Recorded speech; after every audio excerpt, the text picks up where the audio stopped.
no speculation, just the info you need. That's your KBLA Sports Minute. I'm Ray Richardson on KBLA Talk 1580.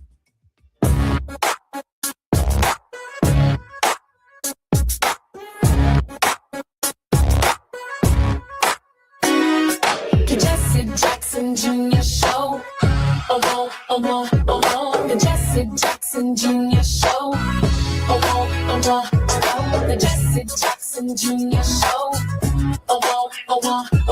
The Jesse Jackson Jr. Show. Come on and talk with me. Come on and listen to me. Come on and talk with me. Come on and listen to me. KBLA Top 15.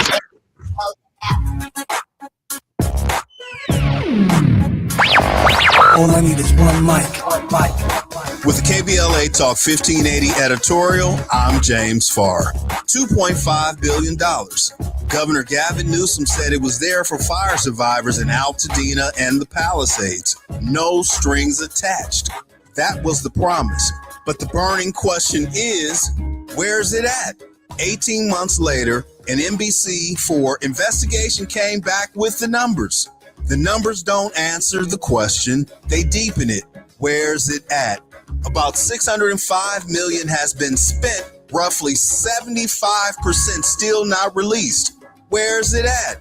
Roughly $14 million went to CHP overtime and ICE immigration protest response for crowd control. Not rebuilding homes, not rebuilding lives, but crowd control. Where's it at? Another $13 million went to the state health department for video campaigns while fire survivors waited. While families in Altadena are still trying to put their lives back together, still trying to get housed, this is the hope gap and it's real. Where's it at? Southern California Edison is still in court, still fighting liability tied to the Eden fire, still not accountable. Where's it at? 18 months later, Governor Newsom, where's it at? Because the truth is free, but the lie can be very expensive. And right now, fire survivors want to know what happened to no strings attached. And I've been saying on this mic for the past 18 months, somebody or somebodies didn't do their job.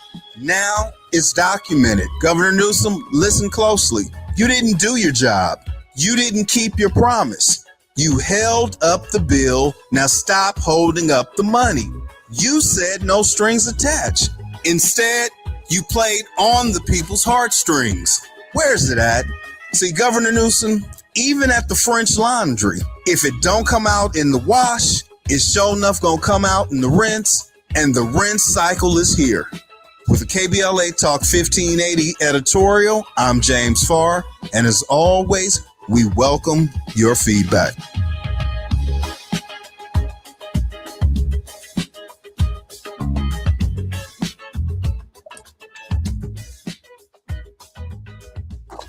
And that's a KBLA editorial. I'm Jesse Jackson Jr. Welcome forward to Fat Meat Fridays on the Jesse Jackson Jr. Show. We are with Brother Farr. Where is it at? Trying to find out where that money is that was supposed to be used for the Altadena fire and the other fire that took place in California. And we're counting on the governor to get back to us here at KBLA Talk 1580 so we can find out where it's at. Our very special guest in this hour is Bishop Joseph William Tolton, founder and president of the Interconnected Justice, which was established in 2019. The strategic intent of the organization is to be a force uniting global racial justice movements in which the continent of Africa and its diaspora build on ecosystems of self-defined and determined advocacy. The bishop's passion for connecting Black Lives Matter and Pan-Africanism flows from his deep convictions that the global project of our lifetime is to dismantle white supremacy and to deconstruct patriarchy. Bishop Tolton believes this is a spiritual project that demands highly connected secular activism. And as an LGBT global faith leader, Bishop Tolton continues to serve as the bishop of global ministries for the Fellowship of Affirming Ministries. Bishop, welcome forward to the Jesse Jackson Jr. Show. It is always a delight to be with you and with Sister Gina. Good to see you, Brother Jesse. It's definitely Fat Meat Fridays with Gina Towns, our creator. She'll be with us, I believe, in the next hour, but she may pop in and out in this hour as well. Bishop Tolton, how have you been? All is well. I say to people, my micro situation remains strong as my macro situation is quite questionable based on events in the world. But we remain faithful and we're yet believers. Bishop, we have about 3 minutes before we come forward because we have a number of topics that we want to cover today. I wanted to ask you a question, your thoughts on the Pope's apology and its significance and how we should take it as African Americans and Africans in the diaspora who've been victims of the transatlantic slave trade. This is an incredibly important moment that cannot be emphasized. I celebrate the Pope for what he did. It's important for our viewers to remember and to walk with us through history. We know that it was the doctrine of discovery. This was a papal decree that literally set off the transatlantic slave trade, not only justified it, but charged particularly the King of Portugal to move in that direction. So we know that Pope Francis certainly spoke to these issues, but to have Pope Leo come out and address it in such a clear way, I think is really strategically important for us as people of African descent, because based on the ways in which the white Christian nationalist movement is seeking to use Project 2025 as a re-articulation of the doctrine of discovery, it was incredibly important for the Pope to speak truth to power. And I hope that we will rally and mobilize around what he said and keep that momentum going. Bishop, there have been 267 popes. What has taken the pontificate so long? I think that to some degree, the current moment certainly spoke to the need for this. I think that in part what has taken the Pope so long is that there is tremendous fear and pressure that that kind of an apology is actually the substantiation and foundation for a cry for reparatory justice. And I just think that politically, the political winds, particularly around Europe and the United States, have been so counter to that as a notion that it has really been the dam keeping a Pope from speaking out. But this is a new moment today, and again, one that we must seize. You know, Bishop, the vicar of Christ, that's what they refer to the Pope as. They trace the lineage of popes, all 267 of them, back to Jesus of Nazareth, of course, back to St. Peter. On this rock I shall build my church. I know that we don't have much time and we can deal with it for just a moment when we come forward. But it seems to me that 267 popes, or at least 266 of them, have been so quiet on a subject matter that is of such critical importance to world Christendom. I'm Jesse Jackson Jr. You're listening to the Jesse Jackson Jr. Show on Fat Meat Fridays with Gina Towns and Bishop William Tolton, Bishop Joseph William Tolton. More when we come forward on KBLA Talk 1580. We're starting with the Pope today.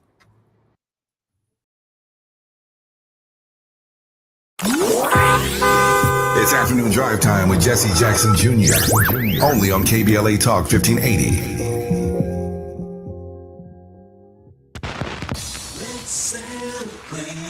Y'all did it!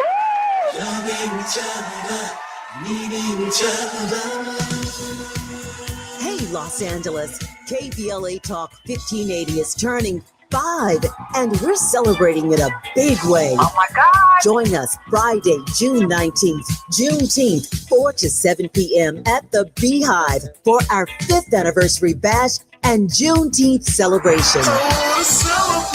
We're talking surprise celebrity guests, a special presentation, and a major announcement you will not want to miss. I can't wait to hear it. Plus, live music, dancing, games, and enough food and drink to keep the party going. Yeah, that's what I'm talking about. Of course, you're welcome to bring your own picnic basket, blanket, and lawn chair. And the best part, it's completely free. But here's the thing. You've got to sign up in advance. Space is limited, so don't wait. Head to KBLA1580.com right now and lock in your spot. Friday, June 19th, the Beehive, KBLA Talk 1580. 5 years strong, and we're just getting started. Happy anniversary, KBLA! Yeah, man. As a fitness coach, my active psoriatic arthritis can slow me down. With Skyrizi, Risankizumab Riza, I'm treating my skin and joint symptoms so I can keep moving. Skyrizi, a prescription-only injection for adults, helps me move with less joint pain, stiffness, swelling, and fatigue. And for those who have plaque psoriasis, 90% clearer skin is possible. With Skyrizi, there's no daily dosing. It's just 4 doses a year after 2 starter doses. Don't use if allergic to Skyrizi. Serious allergic reactions, increased infections, or lower ability to fight them may occur. Before treatment, get checked for infections and tuberculosis. Tell your doctor about any flu-like symptoms or vaccines. Thanks to Skyrizi, there's nothing like clearer skin and better movement. And that means everything. Ask your doctor about Skyrizi. Visit skyrizi.com or call 1-866-SKY-RIZZI to learn more. Finding great candidates to hire can be like, well, trying to find a needle in a haystack. Sure, you can post your job to some job board, but then all you can do is hope the right person comes along. Which is why you should try ZipRecruiter for free at ZipRecruiter.com/free. ZipRecruiter doesn't depend on candidates finding you. It finds them for you. Its powerful technology identifies people with the right experience and actively invites them to apply to your job. You get qualified candidates fast. So while other companies might deliver a lot of hay, ZipRecruiter finds you what you're looking for. The needle in the haystack. See why 4 out of 5 employers who post a job on ZipRecruiter get a quality candidate within the first day. ZipRecruiter, the smartest way to hire. And right now, you can try ZipRecruiter for free. That's right, free at ZipRecruiter.com/free. That's ZipRecruiter.com/free. ZipRecruiter.com/free. ZipRecruiter. Now back to more of Jesse Jackson Jr. on KBLA Talk 1580. The Jesse Jackson Jr. Show. The Jesse Jackson Jr. Show. The Jesse Jackson Jr. Show. The Jesse Jackson Jr. Show. King Volley, drop the beat. Come on and talk with me. Come on and listen to me. Come on and talk with me. Come on and listen to me. KBLA Talk 1580. I'm Jesse Jackson Jr. Welcome forward to the Jesse Jackson Jr. Show on Fat Meat Fridays with Gina Towns. Bishop Joseph William Tolton is our very special guest in this hour. And just before we came forward and before the break, the bishop was sharing with us the significance of Pope Leo's apology for the peculiar institution of slavery. And I raised the question about the 266 popes before Pope Leo and what could have possibly been on their mind. I mean, from, if you think about it, birth of Jesus of Nazareth, the Byzantine Empire, the Roman Empire, the Renaissance.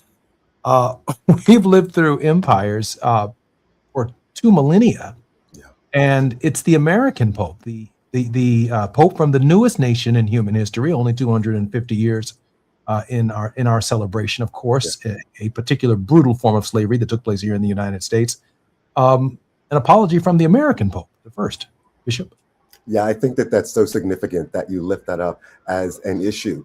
I can only imagine that as Pope Leo assesses the current political crisis in our own country, that he is not very clear about at least this thing, that the quagmire that we find ourselves in now is because Donald Trump's virulent racism was not disqualifying to the American people for him to hold the highest office in the land. Particularly, it was not disqualifying for white Americans. And then beyond that, more specifically, we know that the heartbeat of his support is coming from white conservative Christians who are adherent to a very particular brand of Christianity that not only allows them to traffic in racism, but on many levels is the inspiration for that. I think that his clarity around understanding the fact that America has a potential for greatness, but that greatness will never be realized until we deal with this original sin of slavery, I think has been a really important model for him. And he's able to then see that the very same thing is true for the Catholic Church. The Catholic Church has the potential for greatness, but there are some sins, some secret and some not so secret, that the church must confess and repent of. And as we both know, Jesse, repentance is not just a statement of I'm sorry, it is a statement of job, I'm sorry, that is accompanied with a turnaround, a 180-degree turnaround. That's why Jesus would always say, go and sin no more. Indulge yourself in this practice no more. I appreciate the Pope for his courage in this regard. I do as well. Bishop, let me ask you this question. And if we can pivot to Africa for just a moment. Ghana's parliament recently passed a highly strict revised version of the Human Sexual Rights and Family Values Bill on May 29, 2026, which further expands the criminalization of LGBTQ individuals, advocacy groups, and their allies in Ghana.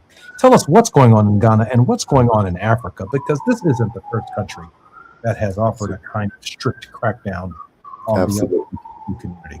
Yes, it was in April of 2023 that President Museveni and his wife Janet, the president of Uganda and the first lady of Uganda, hosted what they called the Interparliamentary Conference for Africa on Family Values. They invited members of parliament from about 20 different African nations to convene in Kampala. And of course, they were accompanied by major players from the American religious right. In particular, I do want to lift up the name of Sharon Slater because she has been such an important figure. She's a Mormon dominionist from Arizona who's very close to the First Lady. It was at that meeting that they made a clear decision that they would copycat Uganda's anti-gay law. They would distribute it across the different delegations of members of parliaments from across the 20 or so African nations that were there. And they were now marching toward a crusade where they had a vision for creating an Africa that blacked out all political and social recognition of anybody who did not ascribe to being heteronormative. That became their mission. That mission is driven by the fervor on the ground, by the believers who have been conscripted into this campaign of understanding themselves as Africans and African Christians to some degree based on their rejection of homosexuality. Africa is asserting itself at this moment as it should. It's often described as a sense of collective defiance. That collective defiance you can see in Francophone countries who are pushing back against the ways in which their monetary system has been so captured even since being technically free from their colonial masters. You can see pushback regarding the imprint and even presence of the French president, the presence of French businesses in some of these countries, unfortunately conflated with this idea of asserting oneself and being independent and collective defiance is this notion that there must be a rebuke of homosexuality. And that is intentionally designed both by African leaders who know that that is an issue that they can come back to over and over again to manipulate their populations to move them in ways that they seek to move them. You know, Bishop, I find this somewhat troubling in this regard theologically. Many of these sub-Saharan African countries were the beneficiaries of liberation movements that fought against colonialism. From outside European forces, from America, to the extent that we did not support, for example, the end of the movement in apartheid until such time as the Black Caucus and other progressive organizations in this country began to sensitize the government, run candidates for office, and bring apartheid to the forefront of American consciousness, and begin to leverage our country. And I can note that in our liberation theological traditions, an amazing openness comes from our tradition in terms of understanding the development of human rights in our own system. But what I don't understand for the life of me, given Africa's liberation theological tradition, the fight and the war against colonialism, why their theological tradition doesn't expand into a human rights critique or narrative that is inclusive, as opposed that one that would welcome the very people and descendants of the very people who were responsible for the colonization of people from Virginia around to Texas here in the United States. Help me with this, Bishop. I'm confused why Africa can take 2 steps forward in terms of fighting colonialization, but it can't take 2 steps forward in the direction of human rights. We certainly know that the Catholic Church is a global entity. When we look at the mainline denominations under the Protestant banner, one of the only mainline denominations that is still truly a global church is the United Methodist Church. In the 1980s, the United Methodist Church, as it continues to do so, would have quadrennial every 4-year meetings, and they would take votes to take major pronouncements and positions on very, very key political issues. Ronald Reagan was exacerbated by the fact that the United Methodist Church globally was continuing to take global votes to pass resolutions to push back against some of his policies, in part his racism and calling African Americans welfare queens, etc., but also pushing back against his imperialism and in particular his meddling in Central and South America. In response to that, Reagan created something called the Institute for Religion and Democracy, the IRD, and it was really created by the White House, but managed by the CIA. The purpose of the Institute for Religion and Democracy was to set up a fund that would pump millions of dollars into the religious systems and religious denominations, particularly the Methodist Church, across Africa. The deal was, we will build schools, we will dig wells, we will build hospitals, but you must adhere to our conservative teachings on several social matters. You must adhere to our understanding of biblical inerrancy. And you had many leaders at the time, like Museveni and Mugabe and others, who were willing to take the deal and take the money that they were receiving while allowing the Institute for Religion and Democracy to do the work of working with Episcopal leaders across African denominations to really begin to reshape and reform Africa's core understanding of theology.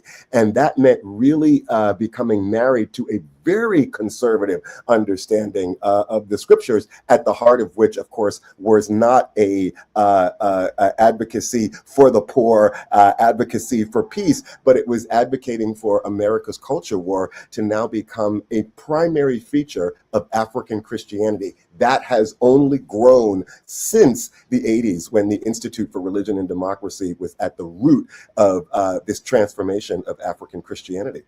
So America then, under the Reagan administration, began to do in Africa what it could not do in the United States, because our civil and human rights laws actually protected us from that behavior. But then they took this, if you will, far right, ideological, inerrant theological approach to the Africans, and in exchange for the money, they simply began to comply and advance the idea not of a government that protects a minority, but a government that will expand in unprecedented brutality for people who live a different life.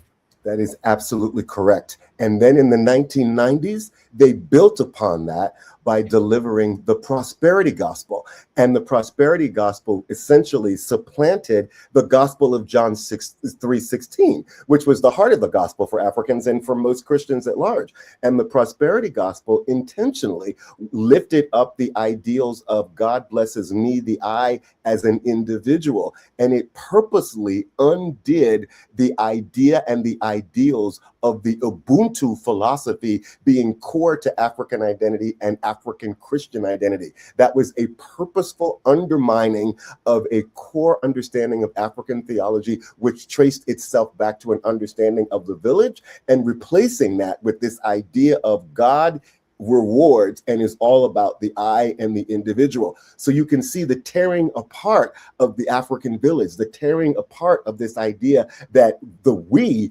is what drives our political understanding, our social interactions, and our economic engagement to something that was much more comfortable with capitalism and conservative Christianity. Bishop, we have about 3 minutes before we come forward. One more question about Africa while we're on the continent. The United States has reduced significantly the number of U.S. embassies that interact diplomatically with African countries. To what do we owe, beyond the issue of racism, Donald Trump's desire to essentially disengage from Africa diplomatically?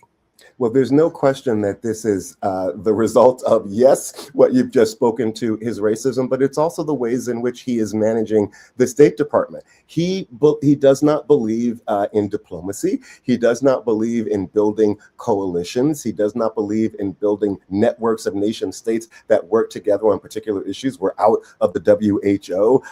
We're barely dealing with the World Bank at this point. Obviously, we're being very contentious with the UN and not paying most of our bills there. So this idea of kind of a shrinking diplomatic footprint is very much so in keeping with his overall foreign policy. But yes, he is very specifically targeting Africa because he only sees Africa as a place from which we can extract resources. It is a place to get things that we need to power our economy. Africa is not a partner. Africa is not full of strategic possibilities. Africa is not about us working together to build all sorts of new understandings of science and technology and other possibilities, particularly given that it's going to become the demographic center of the world very soon. So this is built on both his very insular and inward-looking foreign policy coupled with his racism.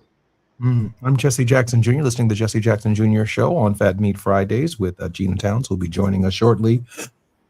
Bishop, I am sitting here just absolutely shocked, but I'm not. We're going to 20 embassies, from 50 to 20. That's staggering. And it also barely process visas to bring our people from Africa here. At this point, it also frees the billionaire class to roam around Africa without any accountability to U.S. government's laws and to our regulations and restrictions for their behavior within Africa, which could but not be limited to the funding of private armies to protect their interests on the ground, which would essentially escape U.S. law. I'm profoundly concerned about that. Bishop, we've got a lot of issues to talk about. More we come forward right here on KBLA Talk 1580. I'm Jesse Jackson Jr. You're listening to the Jesse Jackson Jr. Show. Our very special guest, Bishop Joseph William Tolton. More we come forward right here on KBLA Talk 1580.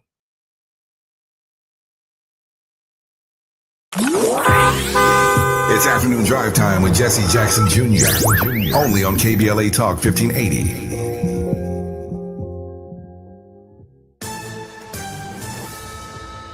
I'm Amber Payton with BIN News Now. 2 former Colorado paramedics convicted in the death of Elijah McClain will get a new trial. McClain, who was black, died in 2019 after Aurora police restrained him and paramedics injected him with ketamine. All we want as a black and brown community is justice. The 2 paramedics were convicted in 2023, but Colorado's Court of Appeals reversed those convictions, saying the jury needed more information. A New Mexico hospital has been ordered to pay $13 million to the family of Black Star Trek star Nichelle Nichols after a jury found it negligent in her death. Nichols died in July 2022 from heart failure, but her family claimed doctors failed to properly diagnose and treat her.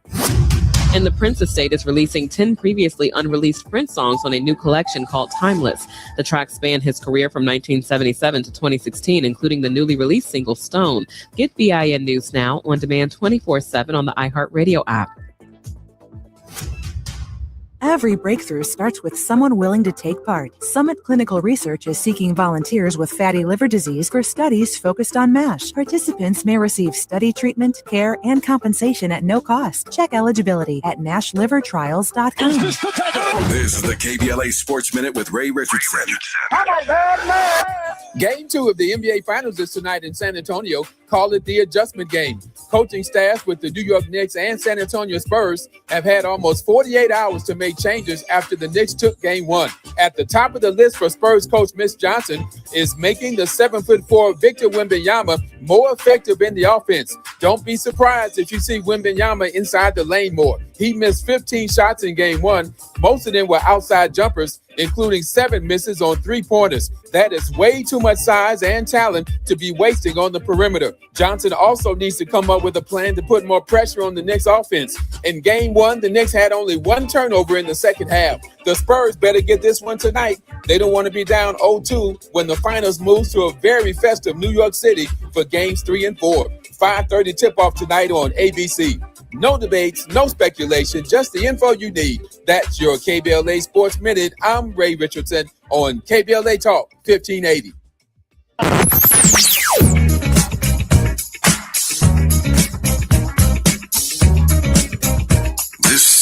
KBLA Talk 1580. Talk radio. That's music to your ears.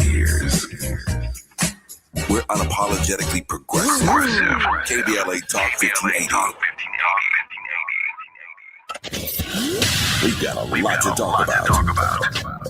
Hi, I'm Zoe Williams, aka the Voice of Reason, encouraging you to join me weekdays from 7 to 9 p.m. for the world's most intriguing relationship radio roundtable. Every night, I facilitate and encourage our loyal listeners to participate in the most engaging relationship discussions you'll hear anywhere. So make it a point to rendezvous with me, Zoe Williams, the Voice of Reason, Monday through Friday, 7 to 9 p.m. Pacific Standard Time. Trust me, your relationships will never be the same. The VOR is on fire tonight. Unapologetically progressive. KBLA Talk 1580. We've got your black.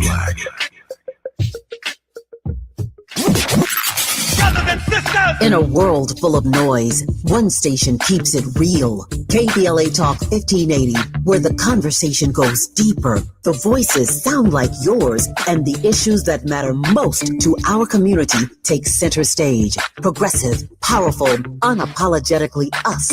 Whether you're driving through the city or tuning in from your home or office, join the public square. KBLA Talk 1580. Your home for talk that enlightens, encourages, and empowers. Listen live on our free KBLA 1580 app, on our website at KBLA1580.com, or on your radio dial at 1580 AM. Unapologetically progressive. All I need is one mic.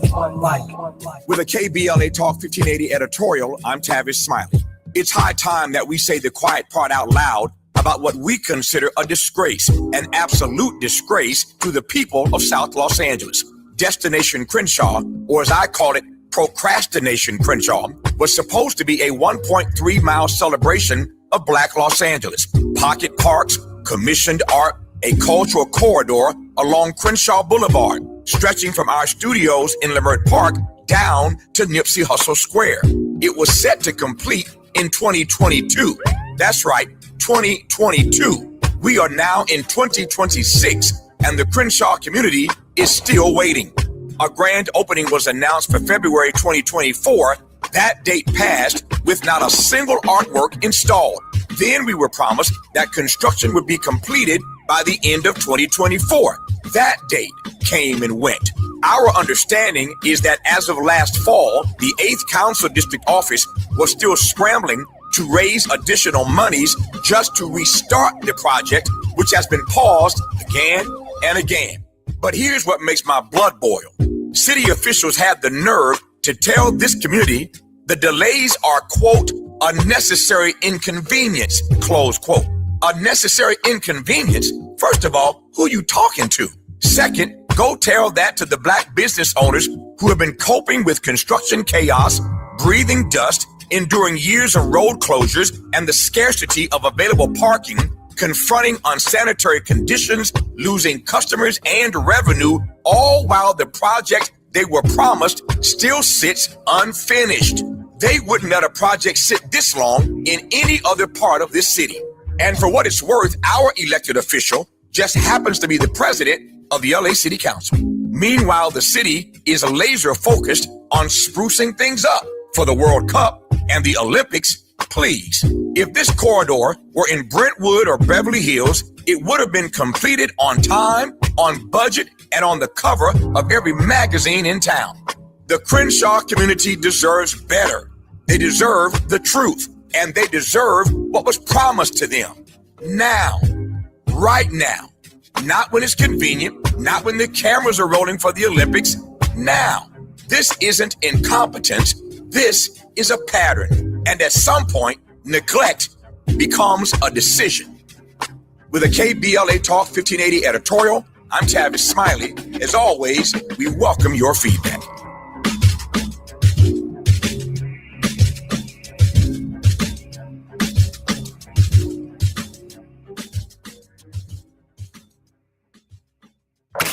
You're listening to Jesse Jackson Jr. on KBLA Talk 1580.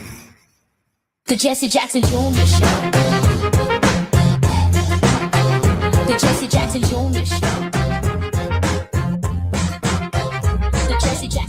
Show.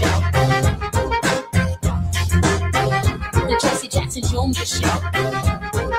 King Volley drops the beat. Come on and talk with me. Come on and listen to the me. Come on and talk with me. Come on and listen to the me. KBLA Talk 1580.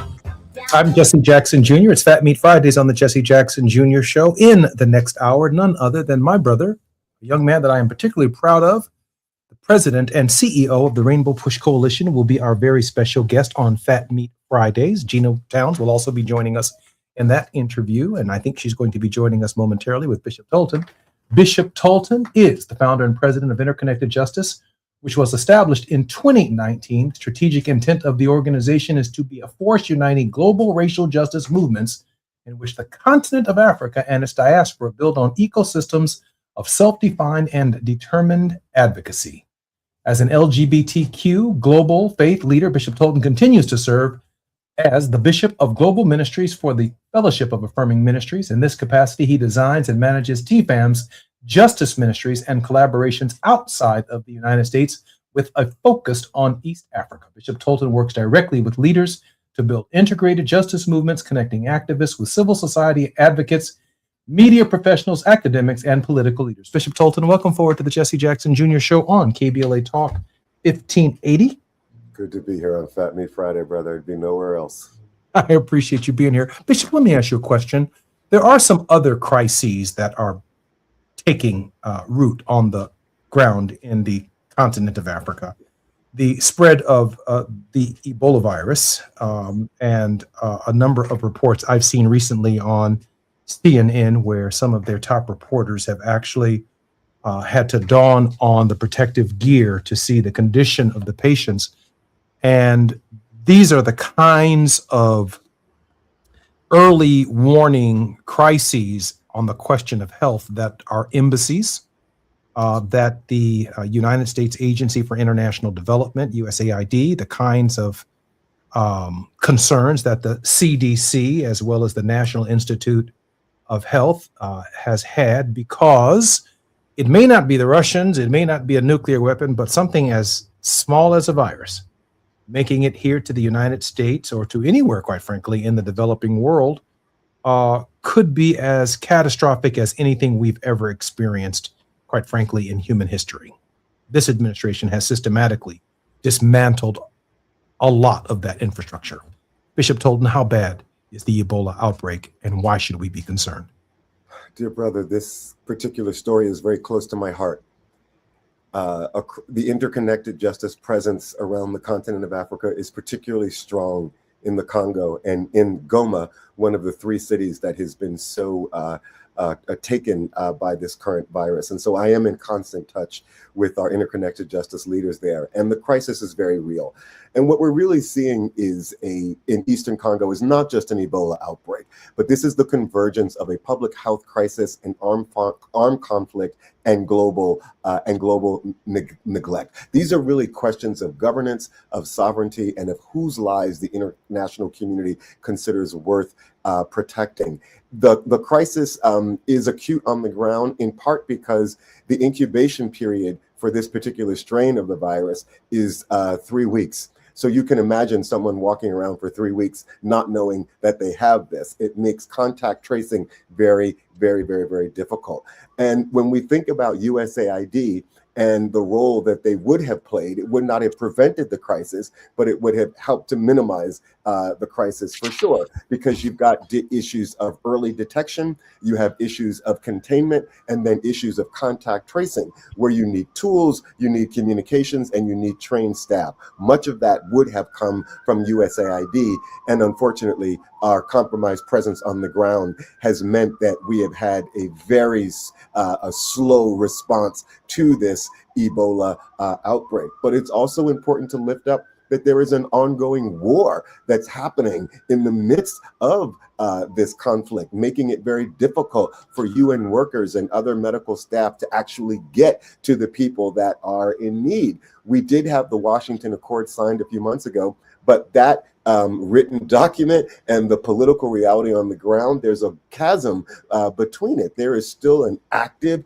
armed conflict. M23 as rebels that do work for Kagame, the president of Rwanda, have control of the city of Goma and Bukavu. And despite the fact that they're still considered technically a part of the Congo, there are two parallel governments that are operating on the ground in the eastern horn of the Congo, while at the same time, Uganda's proxies in the ADF militia, they're continuing to fight on the border of Uganda and the Congo. So it's just important to remind our viewers again and again about how rich in natural resources this part of the world is. 75% of the world's cobalt deposit is in the Democratic Republic of the Congo. So it is because this part of the world is so wealthy and particularly relevant to powering our economy today, there is such an interest in so many different international forces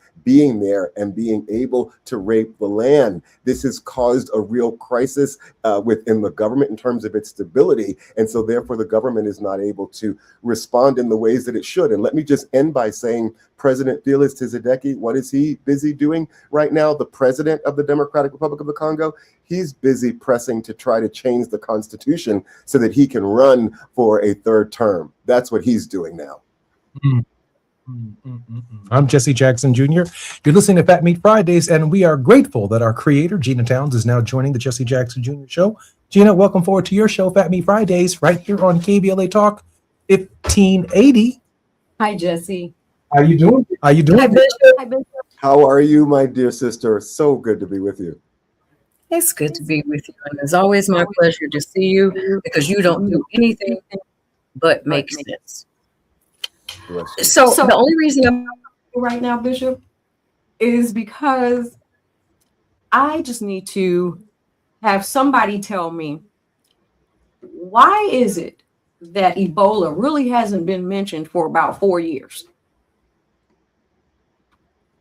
And then we got something named Honda on a cruise ship.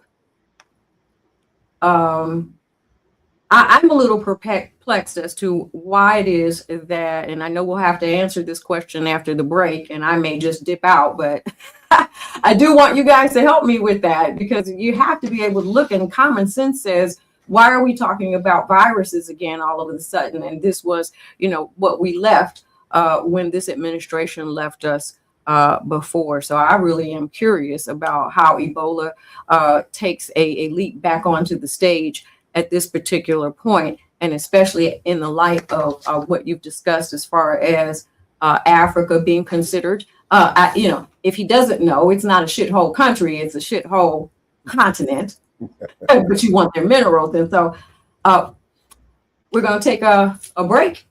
I'm Jesse Jackson Jr. When we come forward on KBLA Talk 1580, we'll answer our creator's question with Bishop William Joseph Tolton. More when we come forward on the Jesse Jackson Jr. Show right here on KBLA Talk 1580.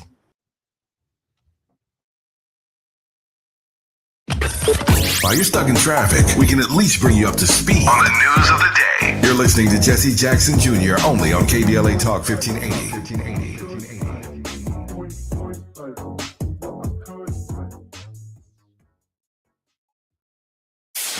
KBLA Talk 1580. We've got a lot to talk about. Tired of being locked out of job opportunities and shut down by systemic racism? KBLA Talk 1580 stands with you in fighting for the rights of black workers, and we don't black down. The Los Angeles Black Workers Center is a dynamic alliance of workers, organized labor, community-based organizations, clergy, students, and scholars working collectively to improve the position of the black working class. The LA Black Workers Center takes a comprehensive approach to addressing the black jobs crisis. Their programs promote access to quality jobs, racial equity in hiring and retention, discrimination-free job sites, and they prepare black workers for employment in high-wage career track jobs. The LA Black Workers Center supports workers who need help protecting their rights on the job. They give workers access to quality jobs and remove systemic barriers to employment. And they are advocating for a fair deal for Black workers in the new Los Angeles City Charter. To sign up for free career readiness training, get involved in organizing, or learn about union apprenticeship programs and trade registries, please visit lablackworkercenter.org. That's lablackworkercenter.org. Together, we can beat the Black jobs crisis and build a more equitable Los Angeles. This is a community call to action from KBLA Talk 1580. LADWP customers get rebates up to $1,500 when you install a qualified electric vehicle charger at your home. It's like having a gas station in your garage. Get extra savings when you combine LADWP rebates with federal tax credits on chargers installed before June 30th. Visit ladwp.com/EV today and start saving. That's ladwp.com/EV. Going to a World Cup match in LA this summer? Ditch the parking stress and ride Metro. With direct service from across LA County, it's the easy way to get there for just $1.75 each way. KBLA Talk 1580. We've got a lot to talk about. KBLA Talk 1580, connecting you with services and solutions. At the heart of the Al Wooten Center's mission for good citizenship and academic excellence is a desire to ensure that every student avoids the kind of lifestyle and overcomes the kinds of challenges that led to the murder of Al Wooten Jr. In 1990, founder Myrtle Faye Rumpf opened the center in honor of her son's life. In 2026, they are serving more than 300 students in grades 3 through 12 annually online and on site at their youth center and other sites in the South LA area. The Al Wooten Jr. Youth Center takes a neighborhood approach to the revitalization and empowerment of the community in crisis. The Wooten Center provides free after-school and summer programs to help students in grades 3 through 12 attain grade-level proficiency and promotion, high school graduation, and college and career access and success. The Al Wooten Center focuses on academics, STEM, the arts, and so much more. Join them for an enriching experience that sparks creativity and nurtures young minds. Tap in at wootencenter.org. That's wootencenter.org. This is a community call to action from KBLA Talk 1580. If you have unfiled taxes or are in debt to the IRS, this is important news. Did you know the IRS has programs specifically designed to help people struggling with tax debt? Powerful tax assistance programs that can save you thousands if you qualify. No one knows these programs better than the experts at Optima Tax Relief, America's most trusted tax resolution firm. A-rated by the Better Business Bureau, their award-winning tax attorneys and licensed professionals have resolved over $3 billion of tax debt for their clients. One call to Optima can start the process, helping to put an end to your worries about wage garnishment, asset seizure, and other aggressive IRS actions. Find the best options to solve your tax problems. Call the experts at Optima Tax Relief today for a free consultation. Call 800-919-9077. 800-919-9077. 800-919-9077. Optima Tax Relief. Some restrictions apply. For complete details, please visit OptimaTaxRelief.com. Now back to more of Jesse Jackson Jr. on KBLA Talk 1580. The Jesse Jackson Jr. Show. The Jesse Jackson Jr. Show. The Jesse Jackson Jr. Show. The Jesse Jackson Jr. Show. King Quality drops the beat. Come on and talk with me. Come on and listen to the me. Come on and talk with me. Come on and listen to the me. KBLA Talk 1580. I'm Jesse Jackson Jr. It's Fat Meat Fridays on the Jesse Jackson Jr. Show with our creator, Gina Towns, and our very special guest, Bishop Joseph William Tolton. Bishop, welcome forward to the show. Blessings to you, brother. I appreciate you so much. Hey, Bishop, our creator asked the question about seemingly plagues tend to follow Donald Trump and his respective administrations, whether it's COVID, whether it's Ebola, whether it's Hanta. Why should I feel secure as an American, or for that matter, as a global citizen, with this administration at the helm of not just American health, but global health? Yeah. The coordination of the United States is a factor in the security of the planet when it comes to these microscopic diseases and plagues to which, at this point, under the leadership of Secretary Kennedy, there's very little interest. Bishop? Very little interest. I want to answer your question, but I do want to speak to the question that Gina did raise, in that there's a bit of a medical answer here, in that the current Ebola virus is a new strain. The Ebola virus that we have dealt with in the past is called the Zaire strain, for which there is a vaccine. This strain of the virus, and please forgive my pronunciation, which is called the Bundibugyo strain of Ebola, does not yet have a vaccine, and it also has a 15-day to 3-week incubation period. So that's part of the reason that it has gone undetected. But it is about delayed detection, about the fact that it is yet in the midst of a conflict, and also the fact that there's such low trust among the Congolese people. But to come back to your question, no, let's hang with this for one more second, though, Bishop. Yes, the Bongolese strain. Yes. I mean, are there medical facilities on Earth other than those offered by the United States who can come forward with a potential vaccine for something this deadly? It's hard for me to believe the Congolese can actually pull this off by themselves. I mean, this requires global coordination. I'm sorry, Bishop.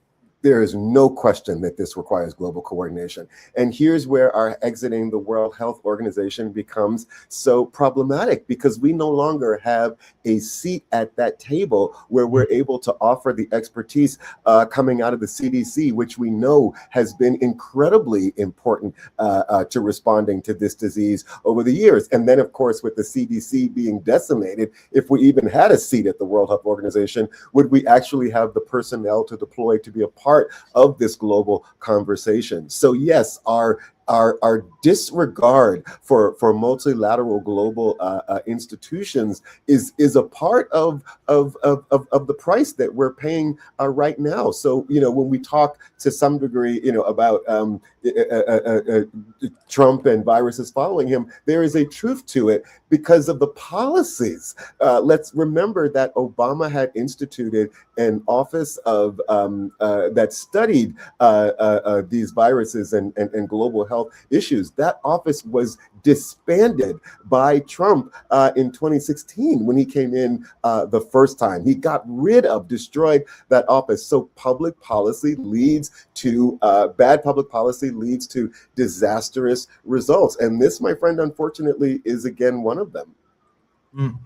Bishop, I know we just have a couple of minutes before we come forward, and I do want to leave time for your word of hope. So let me ask this question here about the new work requirements that the government is asking of us here in the United States in exchange for some of our healthcare benefits. Your thoughts on that, Bishop, before we get to your word? Absolutely. And I want to be as succinct as I can here. There are a group of autocrats around the world who are deeply vested in the project of undoing the progress of the 20th century. Much of the progress of the 20th century was coming to an understanding of our equality as human beings, and also the idea that we all had inalienable human rights because we are human beings. And out of those human rights are driven many policies that reinforce this collective world understanding and embrace of that notion and of that idea. Democracy, of course, plays well when we're talking about the advancements of human rights juxtaposed to participatory government. For autocrats, this is a great problem. And so there is an intentional movement to disband the architecture that supports our understanding of 20th century human rights. And they want to replace it with what they call natural rights, so that our first right is to have a consciousness to believe in God. Our second right is to own property. And then our third right is that we have a right to have a gun to actually protect that property. That is the formation of human rights that this administration is developing and designing, not only to impose on Americans, but it's being worked on in the State Department under this idea of the promotion of natural rights supplanting human rights. And it is that ideological capture or drive that is driving this idea of Medicaid recipients having to have work requirements, because ultimately they want to undo the safety net. They know who's most reliant on Medicaid. It is low income people of color and Black people in particular, and women for sure. So if you're going to create a permanent underclass, particularly of Black people, this is another tactic in the strategy of moving us in that direction. This is ultimately about undoing the social safety net. And according to Project 2025, the church will step in and take up the role that the government previously had. Unbelievable. Bishop, I'm Jesse Jackson Jr., listening to Jesse Jackson Jr. Show. Bishop, I don't know where you get the strength, the persistence, and the resilience from, but we are eternally grateful. Bishop, can you offer us, as we go into this weekend, a word of hope? Absolutely. I was thinking so much about the work that I do, Reverend Jackson, recently, and particularly with the passing of the Ghana bill. And of course, I have my own moments of being discouraged. And the Spirit breathed to me and said, you've got to remember the blessing of Abraham. When Abraham was blessed, the Lord said, I'm not just blessing you, but I'm blessing the fact that there is a nation inside of you. And I encourage all of our viewers on this afternoon to realize that the work that you're doing, the legacy that you're building, the resistance that you're actively engaged in is not just for yourself, but it is because there is a nation of people that you represent. There are so many like-minded people who are struggling for justice and for economic equity and to be safe and to have health care. And for those of us that are blessed to actually be on the front lines of this struggle, think it not a burden, but a blessing, because we represent not just ourselves, but a nation of people. And what an incredible privilege and blessing and opportunity that is. And God will not forget your labor of love as you seek to bless the nation of people that you represent. Be strong and be valiant. Bishop, we love you very much, and there's nothing you can do about it. I love you, Brack, brother. Can't wait to see you next time. I'm Jesse Jackson Jr., listening to the Jesse Jackson Jr. Show on KBLA Talk 1580. When we come forward on Fat Meat Fridays, Gina Towns and the new president of the Rainbow Push Coalition, Yusuf Jackson, will be our very special guest in just a moment. More on KBLA Talk 1580.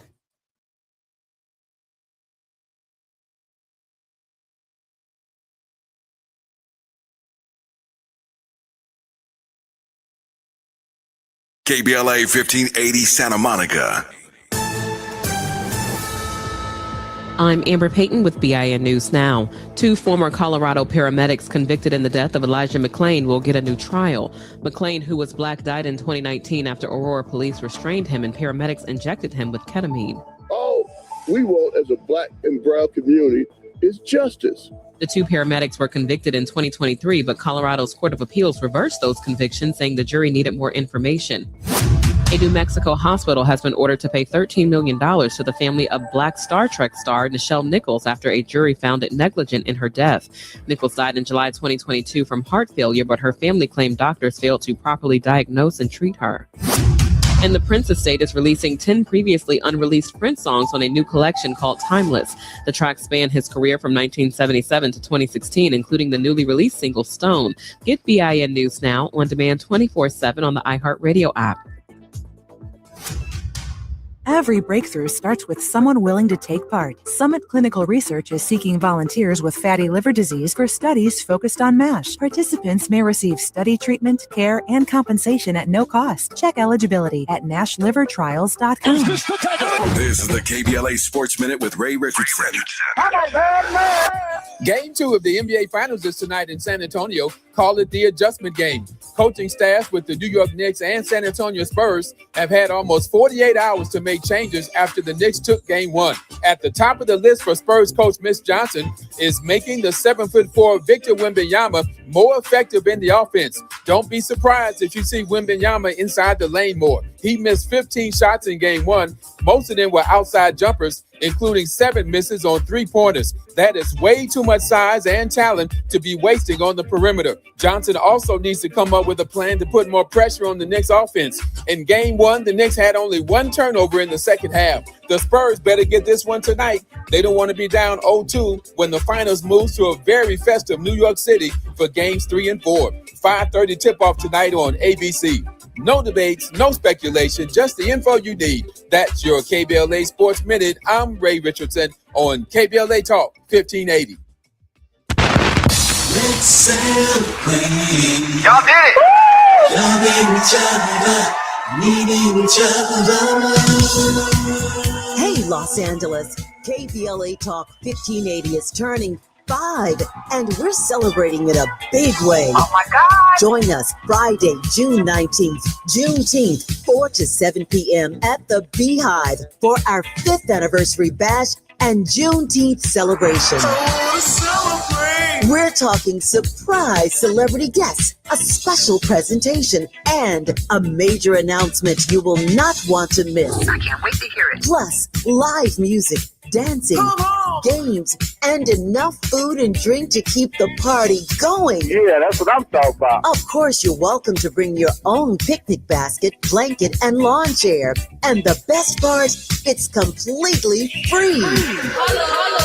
But here's the thing. You've got to sign up in advance. Space is limited, so don't wait. Head to KBLA1580.com right now and lock in your spot. Friday, June 19th, the Beehive, KBLA Talk 1580. 5 years strong, and we're just getting started. Happy anniversary, KBLA!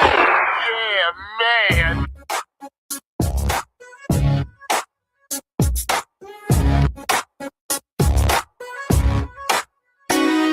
The Jesse Jackson Jr. Show.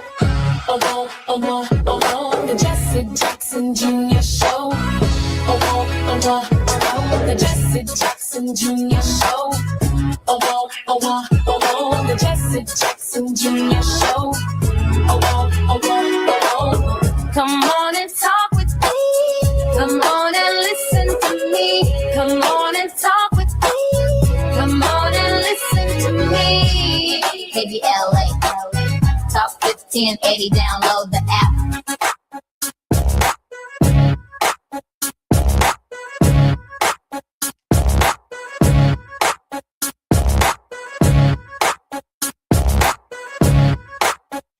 I'm Jesse Jackson Jr. Looking forward to the Jesse Jackson Jr. Show on KBLA Talk 1580. If you're listening to us on the 110, 118, the 10, the 5, the 101, or the 405, on Ventura, Sepulveda, in Gardena, or in the hills, I'm Jesse Jackson Jr. on KBLA Talk 1580. This is Fat Meat Fridays, and I'm particularly honored in this hour to have not only our creator who will be joining us momentarily, but my brother, Yusuf Jackson, the new president and CEO of the Rainbow Push Coalition, joins us in this hour. Yusuf, welcome forward to the Jesse Jackson Jr. Show.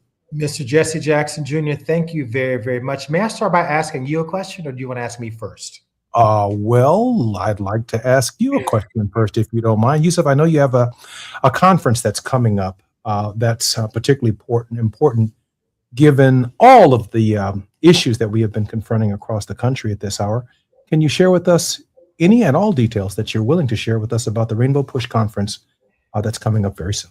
I am, Jesse. Thank you very much. On June 10 through 13, Wednesday through Saturday, this coming week in Chicago, Illinois, we're having our annual conference in Chicago. You can register for the conference at www.rainbowpush.org, www.rainbowpush.org. The conference is free. We have a kind sponsor who sponsored all the registrations on the front side. It's over 4 days. Wednesday morning, we start with the Youth Day. We'll have civic engagement, civic activity for younger people. That's ages basically 14 to 21.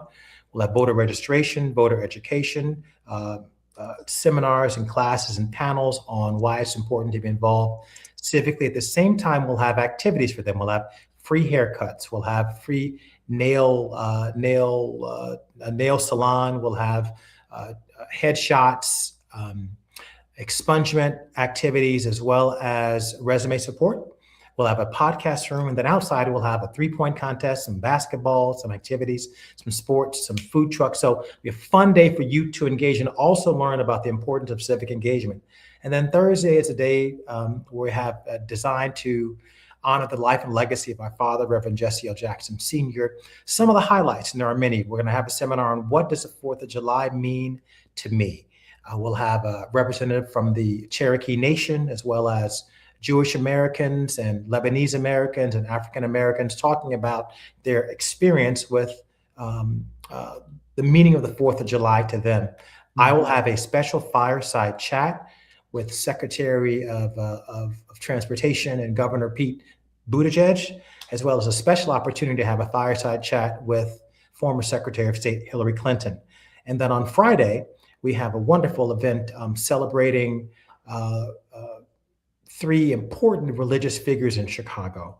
We're going to have the Jesse Jackson Lifetime Achievement Award for Freedom and Justice to Bishop Byron Brazier, as well as Bishop Michael Eady, and a special tribute to our brother, Reverend Dr. Jeremiah Wright. And then we're going to have an important conversation with me, Derek Johnson from the NAACP, the president, as well as Janae Nelson, to talk about the role of the civil rights movement at this moment in time in this era. Then on Saturday morning, we go back to our Saturday morning program. So it's a full weekend of activities. We have a link for hotels, for discounts, www.rainbowpush.org. Come if you're in Chicago and join us. Also come and travel. You'll meet some people that you have never seen before and that you'll end up building some community with. So that's the conference. But here's the thing, Jesse. Our conference title and our theme is Fulfilling the American Promise to Its People. And we're going to take it back on the eve of the 250th anniversary of our nation, the 4th of July. We're going to examine promises made in that declaration, promises unkept. Promises made in 1865 at the end of slavery, promises unkept by 1877, promises unkept by 1896, and then us building community to survive that long nadir, then the promise of 1954, 64, and 65. And here we are today in 2026, the legislation that we developed that has paved the way over the last 61 years for the most egalitarian society in the history of America and the history of the world has been undercut by the administration's policies as well as the court. So we're going to examine those things with some really interesting people here in Chicago. And I hope it's engaging and it's fun. It's very, very serious, but it should be a time for us to be reflective. One of the things I've been telling people in my stump speech, Jesse, is that we're not in a moment, we're in an era. We're in a period. So you have to prepare yourself. This may last a long time. The different distance between Plessy versus Ferguson in 1954, 58 years. Who knows how long we're going to be here, but it's not overnight. I am excited about the timeline and the outline that you laid out for the Rainbow Push Conference. I have attended, as you well know, a number of these conferences around the country over many, many years. But I don't think I have heard a more thoughtful reflection of where we were, whither we are tending, and where we are going, based on an outline from the leader of an organization, quite like the outline that you just laid out. And so I'm very excited about the title of the conference, about the scope of the conference, and what you are accomplishing, and hopefully what you will accomplish at the conference as well. You said we have 1 minute before. I'm sorry, go ahead. We intend that you leave the conference with an idea of policy to support some of the positions we're taking.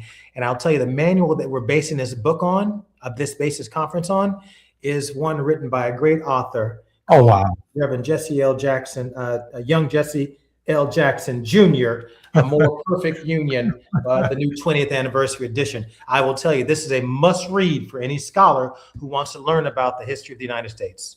I'm so proud of you, Yusef, and thank you for honoring my contribution to the movement that you're leading and to our movement. We try to base so much of Dad's work in thoughtful scholarship that would matter. I'm Jesse Jackson Jr. Moore with the president and CEO of the Rainbow Push Coalition. When we come forward right here on KBLA Talk 1580.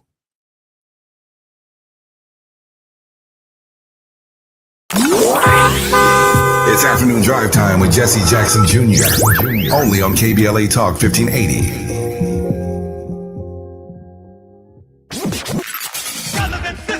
You have have something to say, and we want to hear it. KBLA Talk 1580 is engagement radio, not outrage radio. A place where your hopes, your frustrations, and your ideas are welcome 24 hours a day, 7 days a week. Real talk, real people, real Los Angeles. KBLA Talk 1580, the station that sounds like the city looks. Tune in on your AM radio dial at 1580. Download our free KBLA 1580 app or listen live on our website at KBLA1580.com. Unapologetically progressive.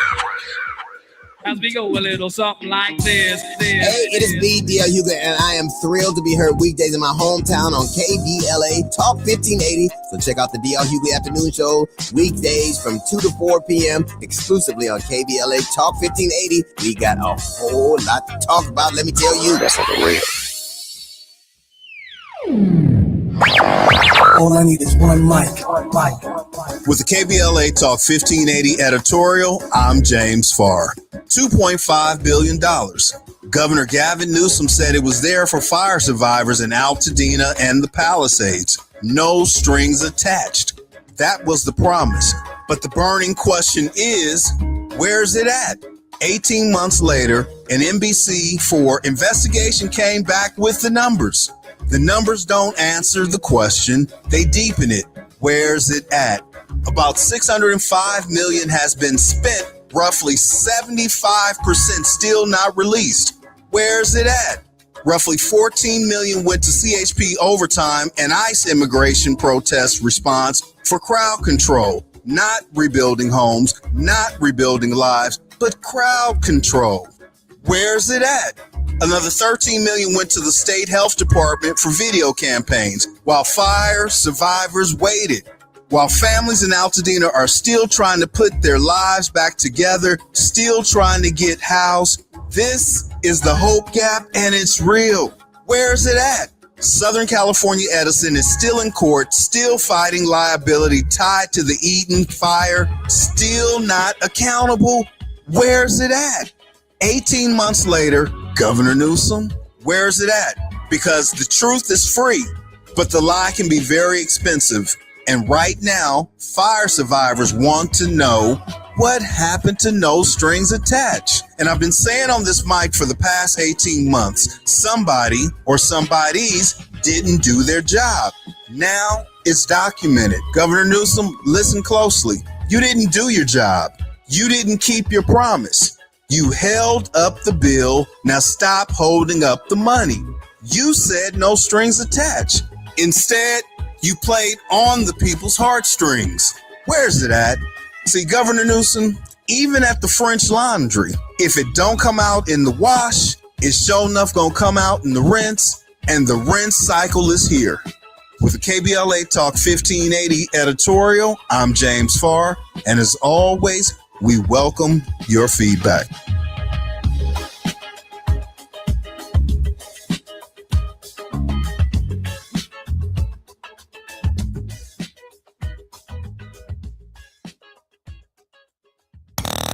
Now back to more of Jesse Jackson Jr. on KBLA Talk 1580. The Jesse Jackson Jr. Show. The Jesse Jackson Jr. Show. The Jesse Jackson Jr. Show. The Jesse Jackson Jr. Show. King Quality drops the beat. Come on and talk with me. Come on and listen to me. Come on and talk with me. Come on and listen to me. KBLA Talk 1580. Download the app. I'm Jesse Jackson Jr. Welcome forward to the Jesse Jackson Jr. Show on KBLA Talk 1580. We receive callers from all over the country, as far away as South Africa, outside the country, Florida, Tennessee, the city of Chicago, the city of Los Angeles. But on our live line right now is Dr. Kisha McCaskill, a Cook County Commissioner, who has a question of, I hope, Yusuf Jackson. Dr. McCaskill, welcome forward to the Jesse Jackson Jr. Show on KBLA Talk. Yes, 15. I am here. Welcome to the show, Dr. Thank you so McCaskill. much for having me, and thank you both. Yes, thank you for your vision. And right before the commercial break, Yusuf said something that is very important to me with regard to policy. And I'm just wondering from either one of you, with regard to our stakeholders and just creating a sustainable coalition, because again, trying to bring in the young people as people are beginning to move on.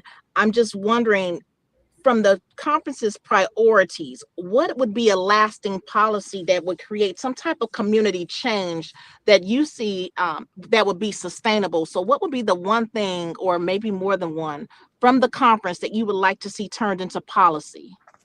Thank you so much, Dr. McCaskill. So grateful for your call. President Jackson?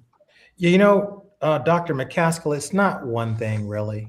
I'll just reiterate, this is going to be a long journey, and we're not going to get it right perhaps on the first swing at the ball. It didn't take one court decision or one executive order to put us in the position we're now. It's taken a long line of erosion, maybe even from the beginning. I think Jesse Jackson Jr. had it right when he said, look, this thing isn't really going to work without a constitutional amendment to the Constitution that allows us the right to vote. If you don't have that, you're going to be fighting this every whatever period of time that is. 60 years, 20 years, you're going to renew it every whatever integer of time you have, whatever the political dynamic in the country changes, you're going to come back to this issue. Why?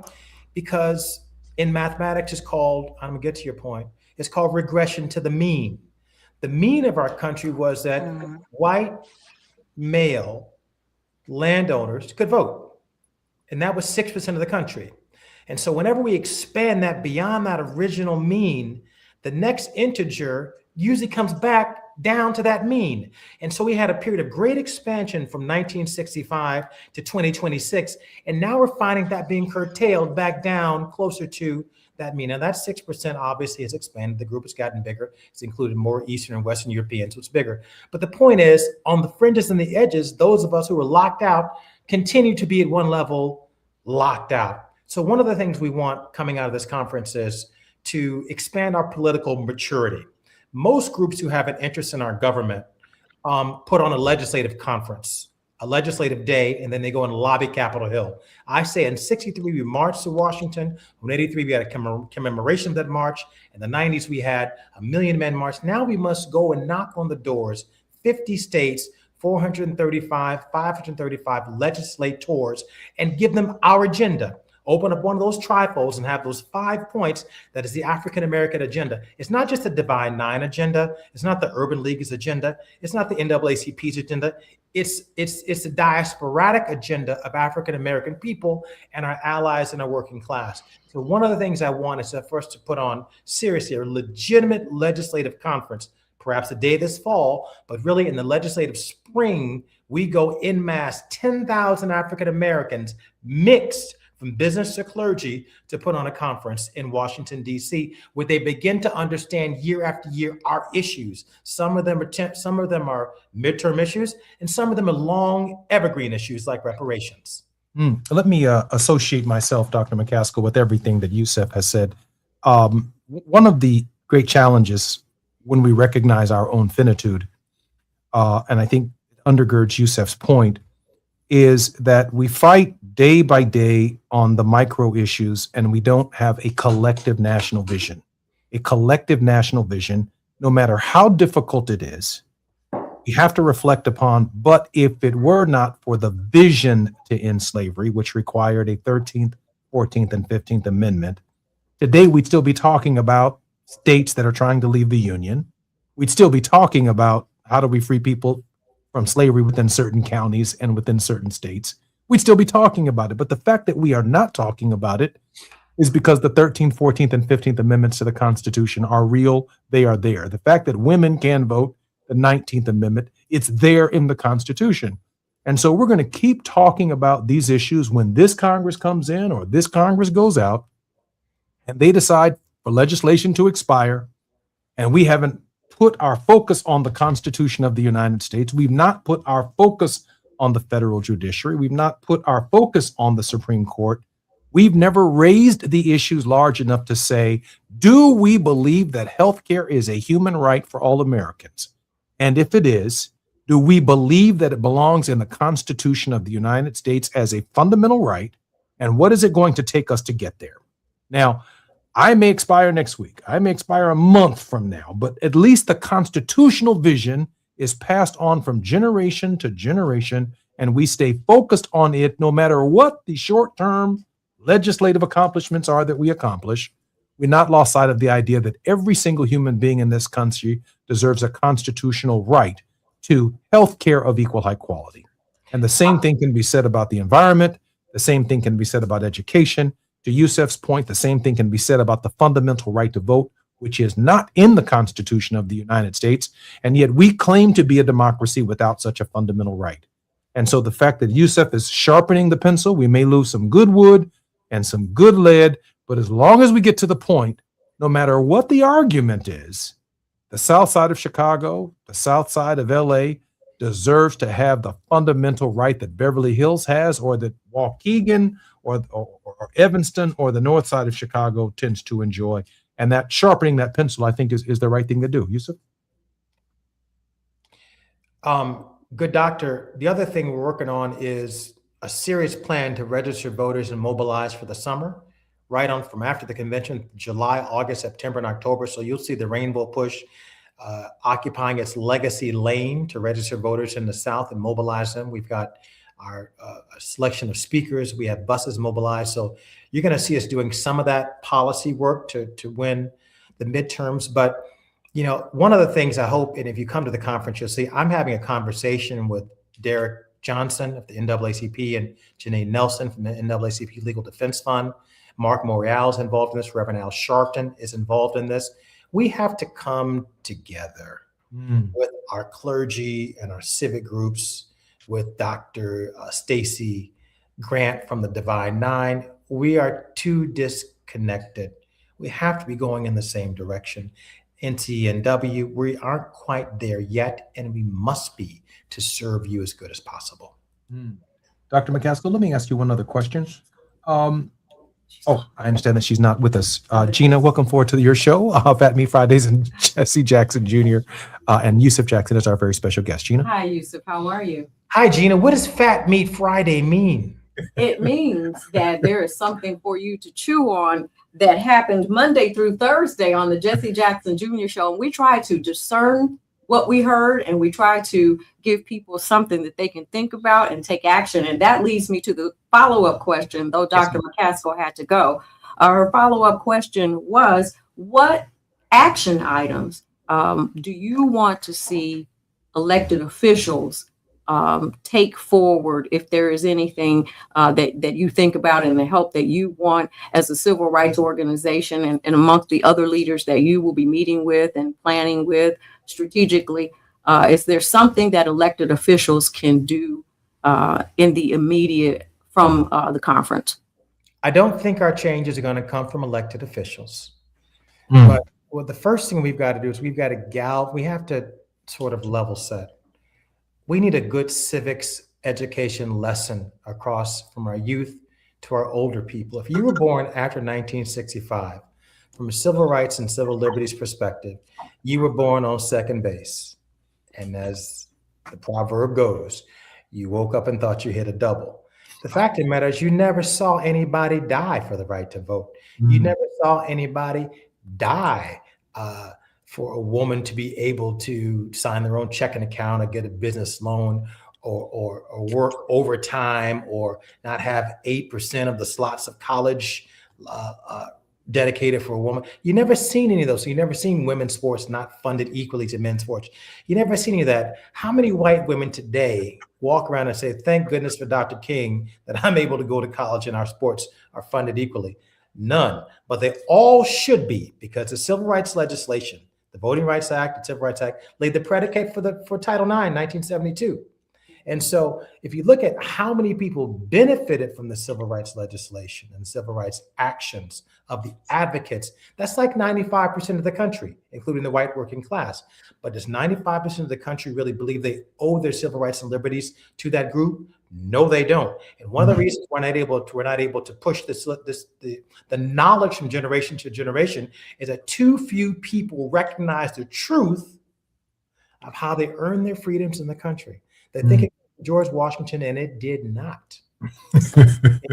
From A. Philip Randolph and Ralph Bunche and Dr. King and Jesse Jackson and all those kinds of people. Richard Gordon Hatcher. Richard Gordon. And the other thing about Reverend Jesse Jackson, I'll tell you, when you think about Juneteenth, right? Juneteenth is a fascinating. It took 2 months for the message of the end of slavery to go to Galvestonian, if they're Galvestonian, to the slaves in Galveston. That teaches you many things. One thing. 2 years. Sorry? 2 years. From the 2 years, not 2 months. You said 2 months. 2 years. For them to get to know the word in Texas. Sorry, 2 years. It teaches you that power concedes nothing without a struggle.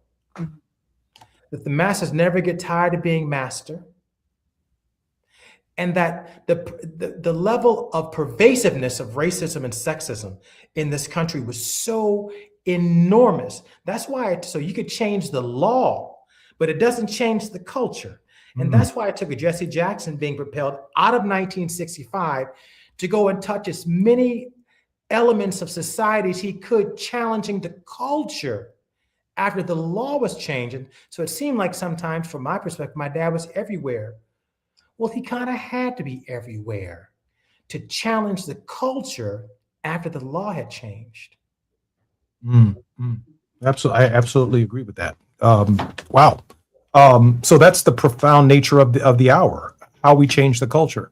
And Yusuf, obviously you've given consideration to it. Has it been your experience as the new president and CEO of the organization?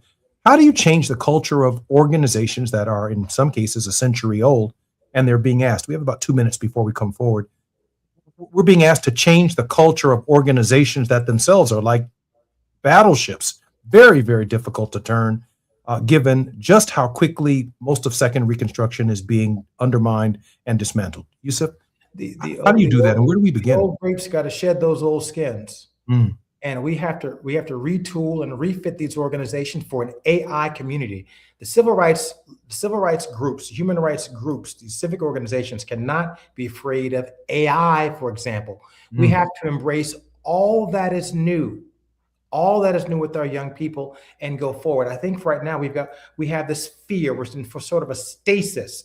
At the same time, we got spoiled in 1965.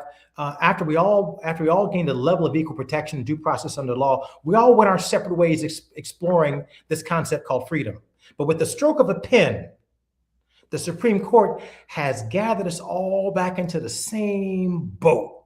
Now that's the God factor, I think. And now that we're all in this boat, when all of our rights and all of our voting rights have been curtailed and undermined, how are we going to work together on this arc and rebuild our infrastructure? I'm Jesse Jackson Jr. You're listening to the Jesse Jackson Jr. Show. It's Fat Meat Fridays with Gina Towns. Our very special guest is none other than the president and the CEO of the Rainbow Push Coalition, my younger brother, Yusuf Jackson. Very, very proud of the leadership that he is exhibiting at this hour and his knowledge, helping us hone in specifically on what is at stake and what we must do with an action plan to get us from point A to point Z, with point Z being emancipation and freedom.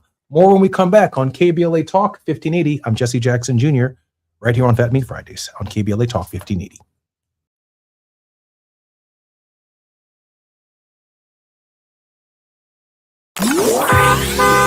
It's afternoon drive time with Jesse Jackson Jr. Only on KBLA Talk 1580.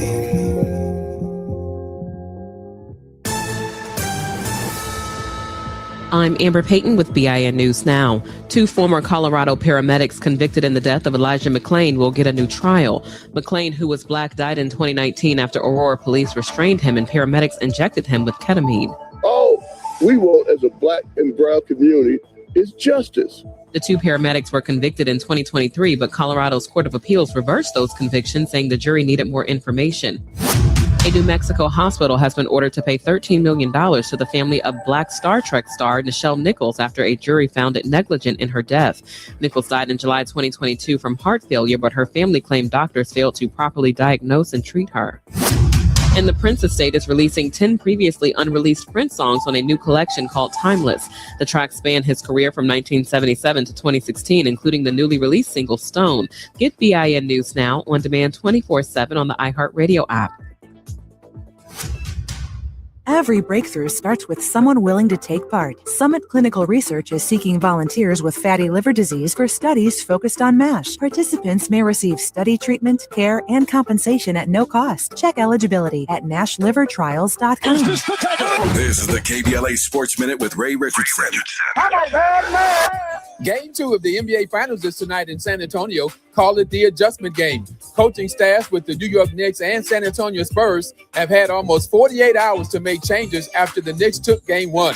At the top of the list for Spurs coach Mitch Johnson is making the 7'4" Victor Wembanyama more effective in the offense. Don't be surprised if you see Wembanyama inside the lane more. He missed 15 shots in Game 1. Most of them were outside jumpers, including 7 misses on 3-pointers. That is way too much size and talent to be wasting on the perimeter. Johnson also needs to come up with a plan to put more pressure on the Knicks offense. In Game 1, the Knicks had only 1 turnover in the second half. The Spurs better get this one tonight. They don't want to be down 0-2 when the finals moves to a very festive New York City for Games 3 and 4. 5:30 tip-off tonight on ABC. No debates, no speculation, just the info you need. That's your KBLA Sports Minute. I'm Ray Richardson on KBLA Talk 1580. As a fitness coach, my active psoriatic arthritis can slow me down. With Skyrizi, Risankizumab Riza, I'm treating my skin and joint symptoms so I can keep moving. Skyrizi, a prescription-only injection for adults, helps me move with less joint pain, stiffness, swelling, and fatigue. And for those who have plaque psoriasis, 90% clearer skin is possible. With Skyrizi, there's no daily dosing. It's just 4 doses a year after 2 starter doses. Don't use if allergic to Skyrizi. Serious allergic reactions, increased infections, or lower ability to fight them may occur. Before treatment, get checked for infections and tuberculosis. Tell your doctor about any flu-like symptoms or vaccines. Thanks to Skyrizi, there's nothing like clearer skin and better movement. And that means everything. Ask your doctor about Skyrizi. Visit Skyrizi.com or call 1-866-SKY-RIZI to learn more.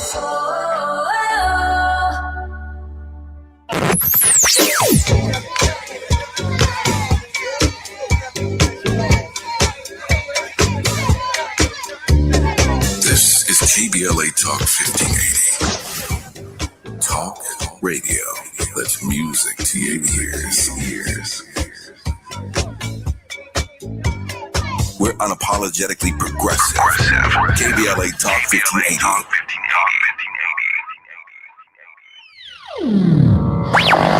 All I need is one mic. With a KBLA Talk 1580 editorial, I'm Tavis Smiley. It's high time that we say the quiet part out loud about what we consider a disgrace, an absolute disgrace to the people of South Los Angeles. Destination Crenshaw, or as I call it, Procrastination Crenshaw, was supposed to be a 1.3-mile celebration of Black Los Angeles. Pocket parks, commissioned art, a cultural corridor along Crenshaw Boulevard, stretching from our studios in Leimert Park down to Nipsey Hussle Square. It was set to complete in 2022. That's right, 2022. We are now in 2026, and the Crenshaw community is still waiting. A grand opening was announced for February 2024. That date passed with not a single artwork installed. Then we were promised that construction would be completed by the end of 2024. That date came and went. Our understanding is that as of last fall, the 8th Council District Office was still scrambling to raise additional monies just to restart the project, which has been paused again and again. But here's what makes my blood boil. City officials had the nerve to tell this community the delays are, quote, a necessary inconvenience, close quote. A necessary inconvenience? First of all, who are you talking to? Second, go tell that to the Black business owners who have been coping with construction chaos, breathing dust, enduring years of road closures and the scarcity of available parking, confronting unsanitary conditions, losing customers and revenue, all while the project they were promised still sits unfinished. They wouldn't let a project sit this long in any other part of this city.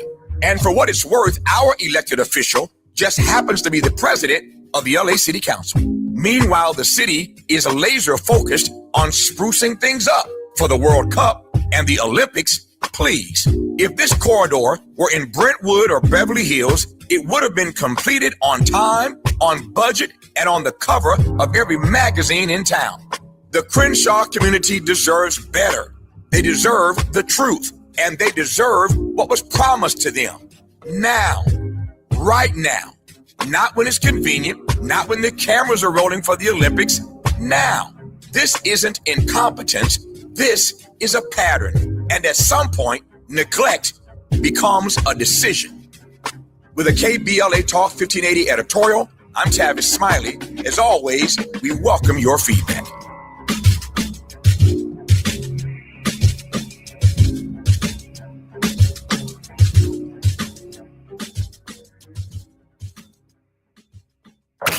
You're listening to Jesse Jackson Jr. on KBLA Talk 1580. The Jesse Jackson Jr. Show. The Jesse Jackson Jr. Show. The Jesse Jackson Jr. Show.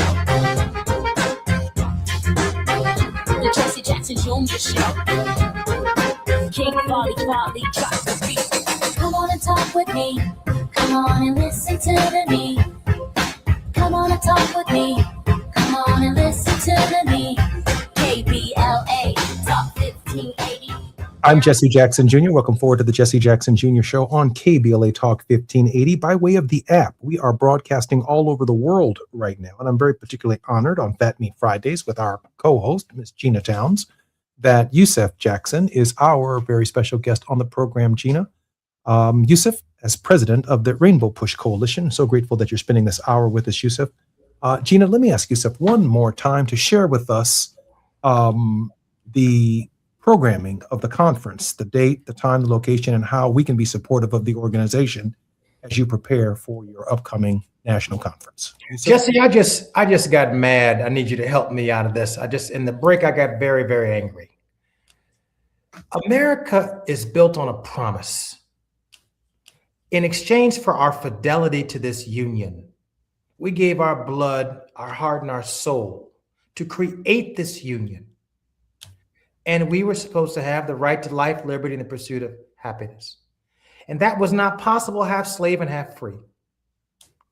And then we weathered the storm with abolitionist allies, brothers and friends, against the scientific community, against the political establishment, against the economic order. But we won our freedom by joining coalition and fighting and winning the Civil War.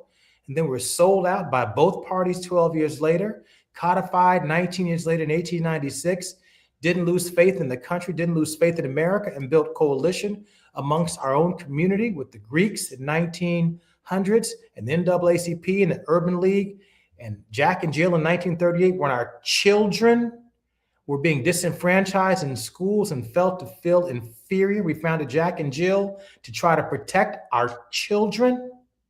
And then we finally have a chance to live the promise of the country and make the place more equal and more fair for immigrants, for women, for African Americans, for working class white people. And then we structurally dismantle that infrastructure up to 2026. And we don't think that we're in a storm that is working class white people. Look at your price at the gas. Look at what you're paying for apples and bananas and meat these days. Working class white people, African Americans, white women, Laotians and Chinese and Haitians and Hispanics, man, we need to get together in coalition. And so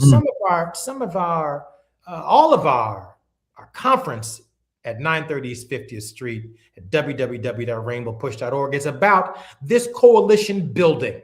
Now, we may not get it perfect with our iteration of this conference, but this is where we have to go in order to keep this ship righted, to give fair and equal to reduce some systemic impediments to inequality in our country. I'm not asking for anything I don't earn.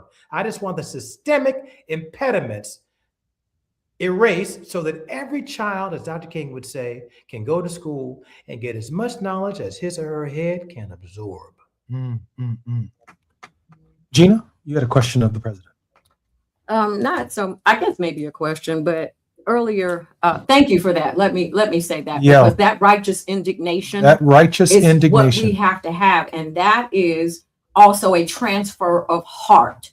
And so when you are speaking into the life of the next generation behind us, or people who are in our generation, because earlier you did talk about the fact that, we are generations who really did not see what our parents and grandparents saw and experienced and had to fight for.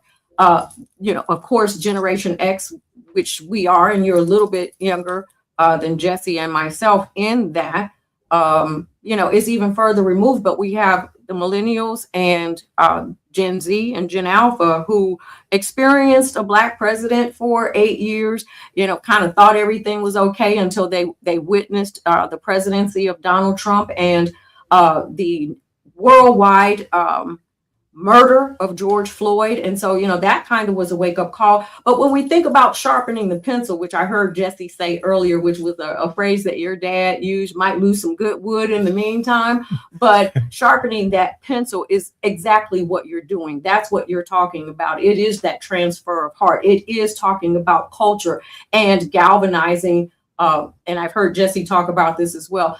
The rainbow who is in a pain bow right now, and to look at our common pain, which extends across state lines or whatever. It is not only economic, it is healthcare, it is a racial profiling that takes place amongst Black and brown people around the world, but in particular, we have been the leaders of a freedom movement here in the United States. So one, thank you for that. But how do we sharpen the pencil right now, Yusuf? Thank you very much, Gina, for that. I think you're spot on in that analysis. I think we have to make sure we hold true to our inner core. The first thing is, it's so easy to be so frustrated in our own space that we want to mimic the very thing we end up saying we dislike. We make fun of the president. He's the most powerful man in the world. I've been encouraging people to pray for the president. Pray that God wakes him up and encourages him to do better and to do right and to live righteously. That's the real prayer you should pray every single day. And I believe in the collective power of prayer. That's the first thing I think you do, is that you don't change your core in the midst of a storm. We have to maintain who we are. The other thing is we got to realize that we can't get tired in this fight. We have to be resilient. So you've got to build some infrastructure to survive. You can go out and expend all of your energy and then you're no more good. This could be a long, long, long fight. So I think you start with your core. You make sure you have enough reserves to be able to last for a long time.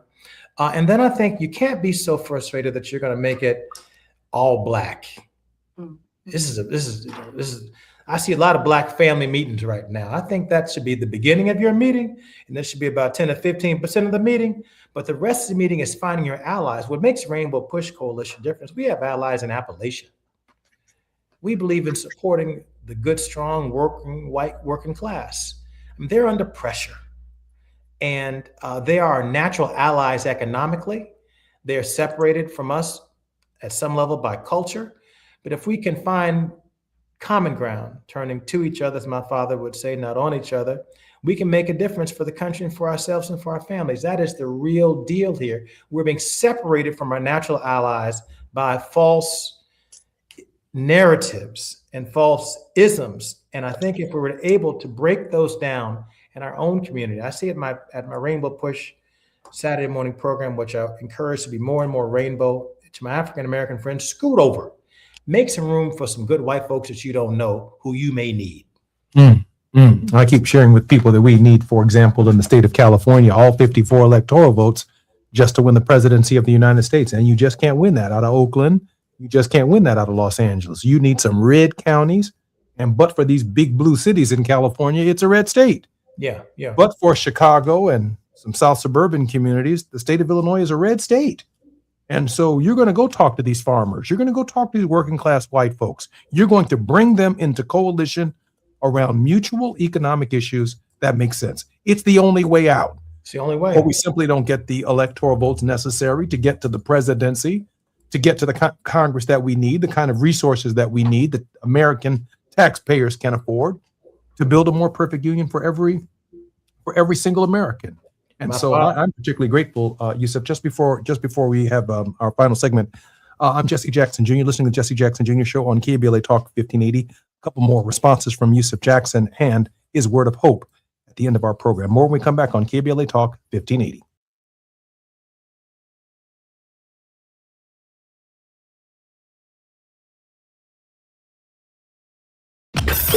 While you're stuck in traffic, we can at least bring you up to speed on the news of the day. You're listening to Jesse Jackson Jr. only on KBLA Talk 1580.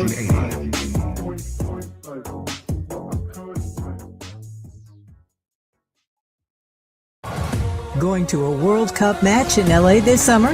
Ditch the parking stress and ride Metro. With direct service from across LA County, it's the easy way to get there for just $1.75 each way. Dell PCs with Intel inside are built for the moments you plan and the ones you don't. For the time you forgot your charger at the gate. Passengers, we are now on our initial ascent. Or when you're bouncing between projects like a ping pong ball. We build PCs with long-lasting battery life, so you're not scrambling for an outlet. And built-in intelligence, so you can stay focused on whatever you're doing. Dell Technologies, built for you. Dell.com/Dell PCs. We've got a lot to talk about. I'm Reverend Gerald, the life coach. Is someone you love struggling with addiction and mental illness? Is improving your family's health important? Want to leave a legacy that your family can grow? Are you ready to enhance your perception of life experiences? Then wake up weekends at 7 a.m. with Urban Family Focus and get the wisdom, opportunity, resources, and motivation to live your best life. Join the conversation on Urban Family Focus Saturday and Sunday at 7 a.m. Unapologetically progressive. KBLA Talk 1580. We've got your black. Do you need emergency cash now? Then you need WeFixMoney.com. WeFixMoney.com can help you get up to $5,000 fast. If you need cash for bills, car repairs, rent, a vacation, or anything else, type WeFixMoney.com directly into your browser. WeFixMoney.com is free to use, available 24/7, and has an A rating with the Better Business Bureau. Millions of Americans have trusted WeFixMoney.com. Go to the site that you can trust. That's WeFixMoney.com. KBLA Talk 1580. We've got a lot to talk about. KBLA Talk 1580, connecting you with services and solutions. Created with a share of the 1984 Olympic Games surplus, LA 84 began operations in 1985 as a grant-making and educational foundation. Today, the LA 84 Foundation supports hundreds of nonprofit youth sports organizations throughout Southern California annually, trains coaches, commissions research, convenes conferences, and maintains the world's premier Olympic and sports library collection. They are transforming lives and communities through the power of youth sports. To find out about youth sports programs for yourself or your child, and to get information about the grants and support they offer to schools and nonprofits, or if you want to make a donation, please visit la84.org. That's la84.org. Or you can call them at 323-730-4600. This is a community call to action from KBLA Talk 1580. Lena Bloom for the Bail Project. Imagine you're stuck in a jail cell and you can't afford bail and someone offers you a way out. Just plead guilty and you can go home and kiss your kids goodnight. What do? What thousands have. You plead guilty whether you are or not. Cash bail makes poverty a crime. That's why the Bail Project helps those who can't afford it while fighting to end cash bail, because freedom should be free. Brought to you by the Ad Council. It's never too early to start talking about money in realistic ways with your kids. JP Morgan Chase navigates how to educate your kids now about creating long-lasting, healthy money habits. Whether your kids are in elementary school, high school, or college, now is a great time to start a conversation about ways to create healthy money habits as they grow, ultimately benefiting their financial future. Talking about money in a realistic way to support your kids' lifestyle and dreams, your first banking account geared towards high school or college. It's never too early. Explaining the basics, what you earn and what you spend, building financial confidence starts with getting organized. Learning and practicing vital money skills now will stay with them for life. tools they will have to stay on top of their finances and achieve their goals. This segment is sponsored by JP Morgan Chase.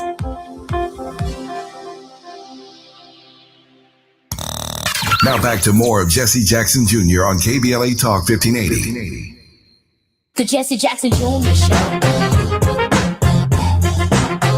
The Jesse Jackson Jr. Show. The Jesse Jackson Jr. Show. The Jesse Jackson Jr. Show. King Volley, drop the beat. Come on and talk with me. Come on and listen to me. Come on and talk with me. Come on and listen to me. KBLA Talk 1580. Download the app.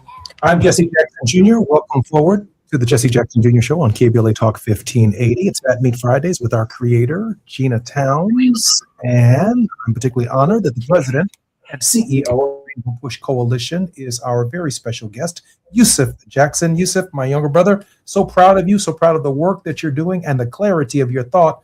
Welcome forward, Yusuf, to the Jesse Jackson Jr. Show. Thank you, Jesse. I'm laughing because we have a special guest in our lobby here at the Rainbow Push Coalition, a friend of yours and a friend of mine. And it's a typical day at the Rainbow Push Coalition, which means that every day is very different. Chief Hoskins from the Cherokee Nation came in from Oklahoma today. Oh, wow. Oh, he wow. did not tell us he was coming. He is outside in the lobby with 12 Native American brothers and sisters. I am so excited by that. Congratulations. And that is evidence of the extraordinary work that you're doing. Yusuf, you know, we just have a few minutes left in the program. We do have on the live line Tanya. Tanya has a question of the president of the Rainbow Push Coalition, Yusuf Jackson. Tanya?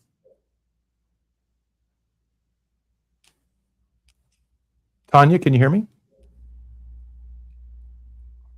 Okay, while we try and find out what happened to Tanya. Yusuf, some preliminary thoughts about what next for civil rights in the United States, obviously the midterms and then the 2028 election. In terms of basic organizing, what's next? Let me give it to you top level from a religious perspective, Jesse. We have built a temple of legislation, of legal decisions, and community organizations. And now this administration has dismantled our temple. And we must now rebuild and make a new temple where the old one stood. And we have to learn from what we did wrong in the construction of the first one and build a new one. And that's going to take community at all levels. But I will tell you this: white working class, Native American, African American, Latino, Haitian, Laotian, if we don't hang together, they will hang us each individually. If we don't hang together, we will be hung individually. I don't think there have been more profound words said about this. Gina? Absolutely. Well, your daddy taught me that. Gina? Well, I'm absolutely excited that people are coming from every which way. And that's part of the legacy. I put during the break, I put your dad up because certainly we have to draw some strength and some, while we might not duplicate all of the actions that our forefathers, if you will, took in their era, in their battle, certainly we can pull on that inspiration and that heart, the heart of a leader, the heart of a giant, which of course your dad was. And I know you heard me earlier when I said Richard Gordon Hatcher, who is the first Black mayor of a major city in this country and was your dad's buddy. I could not think of a better yin and yang and the team that they formed as they took us through coming out of the civil rights era into affirmative action and everything that we've been able to reach. I do know that Tanya is back on the line. Tanya, welcome forward to the Jesse Jackson Jr. Show. I cannot hear Tanya. Yeah, we'll try Tanya. Tanya, if you hear us, please give us a call back. Anyway, Yusuf, we ask our guests regularly to provide a word of hope. We have about 3.5 minutes until the top of our show. Yusuf, share with our listeners across the country a word of hope. America is worth fighting for. We have built this country together. We have paid in blood and time and in money. And as African American people, we've never given up on the promise of America, just as the Lord has never given up on his covenant with humanity. And so I encourage you, even though these times are dark, even though these times are difficult, even though there are things drying our bones in the valley, our bones, as Ezekiel would say, didn't just end up dry. They're being dried by forces, economic forces, social forces, legal forces. And it is up to those who have the spirit to give spirit to other people to breathe some life into these dry bones. And so I ask, can these unmotivated voters register? Can these unmotivated citizens get to the polls? Can these unmotivated citizens and the unlikely voter hold politicians accountable? Only the Lord knows. But I will say, if you believe in the covenant that God made with man, yes, we can. Yusuf, I'm so grateful that you've been here. I think we do have Tanya. Tanya, welcome forward to the Jesse Jackson Jr. Show on KBLA Talk 1580. We have about 1 minute, 1.5 minutes. Tanya?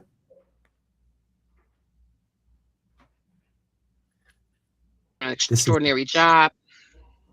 And of course, Yusuf, we are so happy that you are taking on the charge.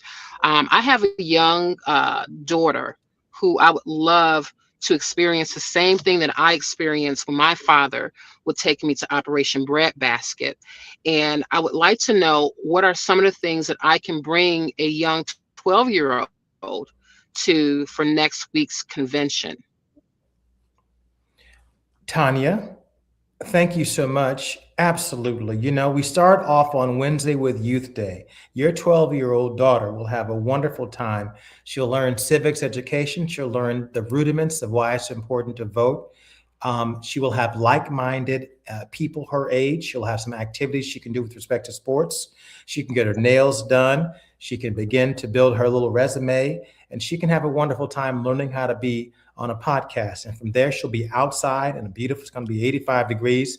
She can join our 3-point contest. She can win a pair of shoes. We'll have gift cards, restaurant cards to give away. She can take her friends out for a young lady's time under their parents' supervision to have dinner or lunch somewhere in Chicago. There'll be a full day of activities on that Wednesday. There'll be rap artists here singing, double desk contest. She'll have a wonderful time on that Wednesday. And then on Thursday, she and her parents are welcome to stay and enjoy the rest of the conference, including the tribute to the legacy of Reverend Jesse Jackson. And then on Friday, a conversation with Hillary Clinton and with Pete Buttigieg on Thursday. And then on Friday, Reverend Al Sharpton, and then the tribute to Reverend Dr. Jeremiah Wright and Bishop Michael Eady and Bishop Brazier. And then on Saturday, just before we go off to our brother Spencer Leaks homegoing services, we'll have our Saturday morning program from about 9 to 11. I'm Jesse Jackson Jr. Been listening to the Jesse Jackson Jr. Show on KBLA Talk 1580. It's Fat Meat Fridays with Gina Towns. Our very special guest has been none other than the president and CEO of the Rainbow Push Coalition, my younger brother, Yusuf Jackson. So proud of him and the work that he's doing. More on KBLA Talk 1580 when we come forward on Monday, Moving Mountain Mondays. I'm Jesse Jackson Jr.